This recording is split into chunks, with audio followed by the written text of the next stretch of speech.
dated my wife for 2 years before we got married. We didn't have it smooth from dating until the day we got married. We went through tough times trying to convince our respective parents to accept our relationship. The day she introduced me to her parent as the guy she wanted to marry, her father looked me straight in the eyes and said no, he wouldn't allow that to happen. He had no legitimate reasons apart from the fact that he didn't like my tribe and I didn't look like a man who could take good care of his daughter. When it got to my turn to introduce her to my parent, it was my mother who screamed, "Over my dead body would I allow you to marry such a woman?" What was the reason for her opposition? Like the father of my girlfriend, my mum also didn't like the tribe of my wife.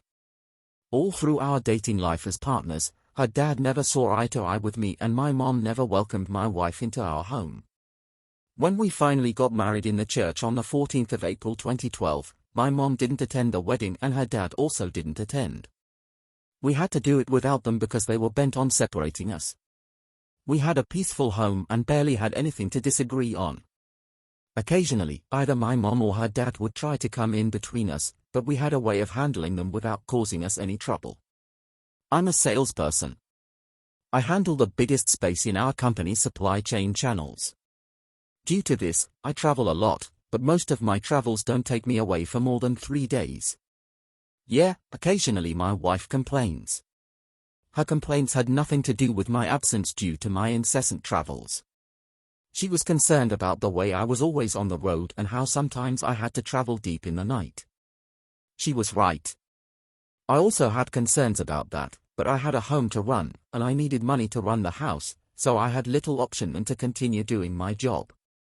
One Friday morning, as I was leaving home for work, I told my wife I had to travel to Cape Coast after work, but I could not travel unless a call came through from Cape Coast that they needed the supplies urgently. In the afternoon, she called to ask if the call had come through and I said yes. I sent her a message around 6 p.m. that I'd set off, and she wished me a safe journey. About 30 minutes later, after I'd set off, my phone flickered, indicating I'd had a WhatsApp message from my wife. I didn't open the message. About 3 minutes later, another message came in from her, and then a call followed. I usually don't make calls while I'm driving, so I found a safe spot and parked, so I could call her back. I opened the messages. The first message had 2 nude photos of herself with a message, "Hello dear, the way is clear now. I can't wait to have you here," and ended with a smiling kiss. Immediately, my hand started shaking, and my heart started beating very loudly and out of rhythm. All of a sudden, my feet couldn't support my weight and I had to lean on the car. I rushed to open the second message, and it said, "Hello dear, don't mind me. I'm only trying to pull your legs and show you what you're missing while away." The message also ended with tears of joy. There and then I knew what was happening. The little voice in my head kept screaming at me, "Your wife is cheating. She's cheating on you. Your wife is cheating." I stood there for some minutes to calm myself down and regain my composure. I wanted to call her, but I didn't want to sound worried or disturbed. I wanted her to know that I believed what she said, that it was a joke. I wanted an assurance in my voice when I spoke to her. When I called her back, I smiled and said, "Do you think I wouldn't know you were joking?" Then I forced myself to give out loud laughter. I found calm and belief in her voice when she spoke. We both laughed at it and I hung up to continue my journey. Yeah, I had the message and the nude that showed she was cheating, but it wasn't enough proof. I needed to find something solid to nail her. That night, she stayed on the phone with me throughout, talking about things that were mostly unnecessary. She wanted to prove a point. Somehow, she wanted to prove to me that, indeed, she didn't invite anyone over. That's why she was able to talk to me all night. I could sense her desperation to prove a point. When I got home from the trip, I woke up at dawn to read her messages, but her password was changed. That heightened my suspicion and the need to work hard to find out who the man was. For the next 6 months, I tried all the avenues of how to catch a cheating wife, but none yielded a result. I told her I was traveling but then hung around the house in the night to see if a man would walk into the house or if she would leave the house to see someone. She was always in the house and no one walked in, and she didn't walk out. It became frustrating for me and I could barely enjoy my marriage because of these suspicions and CID jobs. I decided to let everything go, so I could concentrate on building my relationship with her. My mother's older sister died, and we had to attend a funeral in my hometown. For obvious reasons, she didn't attend the funeral and I had to go alone. When I got to my hometown on Friday evening, I called her by phone. She didn't pick me up.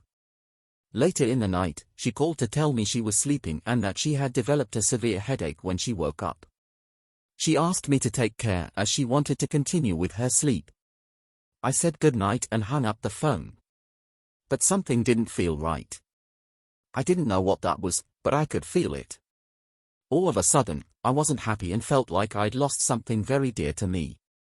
I started battling with my thoughts, but there was nothing I could lay hands on as the reason for my feeling. It was close to 10 p.m. when I decided to drive back home to check on her if she was really sleeping as she said. I know, I still hadn't overcome my suspicion of her.